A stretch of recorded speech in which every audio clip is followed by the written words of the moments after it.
आज सिंध गुलाम नबी मेमून की गाल ते मूंखे ॾाढी खिल आई। आज सिंध गुलाम नबी मेमून बरजुस्तो सुठो ऑफिसर SP तौर ते रहियो, पर IG थियण खां पोइ ज़ंगिजी वियो आहे। ज़ंगिजी इन करे वियो आहे त उन ते ज़िम्मेदारियूं शायदि वधियूं आहिनि, या सिफारिशी कल्चर वधियो आहे, या सिफारिशी कल्चर जे वधण करे या मौजूदा हुकूमत पारां खेसि हेॾे होॾे न मोकिलण ई संदसि हथ पेर ॿधी छॾण खां पोइ IG सिंध गुलाम नबी मेमून शायदि एतिरो मुतहरिक न आहे। हू लाड़काणे वियो ऐं लाड़काणे में सदफ़ हासिलो जेका स्कूल टीचर हुई उनखे पुलिस एहलकार क़त्ल कयो ऐं अदालत क़ातिल जे गिरफ़्तार न थियण ते IG सिंध घरू सेक्रेटरी खे घुरायो, पर घरू सेक्रेटरी पाण न आयो। उन एडिशनल घरू सेक्रेटरी जावेद अहमद खे मोकिलियो ऐं IG सिंध पाण अची अदालत में पेश थियो ऐं उनखां जॾहिं सवाल पुछा विया त पुलिस रेंजर्स धाड़ेलनि खे केतिरो पकड़ियो आहे, ॾोहारनि ख़िलाफ़ केतिरी कामयाब वई आहे ऑपरेशन,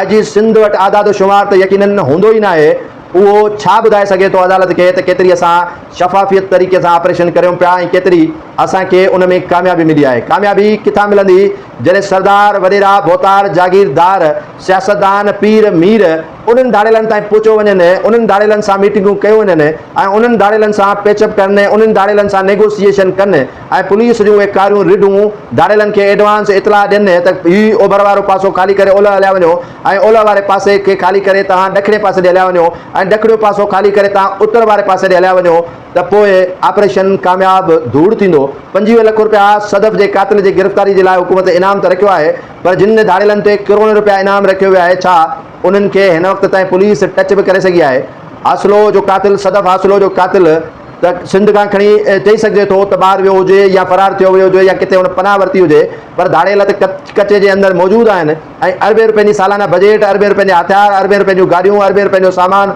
अरबे रुपयनि जो जदीद असलो ख़रीद करण जे लाइ बजट प्रोवाइड करे ॾिनी वञे थी, पर IG सिंध साहिबु इहो नथो ॿुधाए त उहा बजट केॾां ऐं किथे इस्तेमालु थिए पई। धाड़ेल त हिकु बि नमो आहे, धाड़ेल जे ख़िलाफ़ु हिकु बि कार्रवाई न थी आहे। जेके बि कार्रवायूं थियनि पियूं धाड़ेल ॾोहारी आम माण्हू, आम शरीफ़ शहरीन, ॿारनि, मासूमनि, औरतुनि ऐं बेगुनाह माण्हुनि खे अगवा करे उन्हनि खां तावान ऐं भतो वसूल करे धाड़ेल त पंहिंजो पेट पालीनि था, सरदारनि वॾेरनि जागीरदारनि खे पालीनि था, पर अफ़सोस जो मक़ाम इहो आहे त गुलाम नबी मेमून साहिब खे इहे ॾोहारी नज़र ई नथा अचनि ऐं नई वरी पुलिस में लिकियल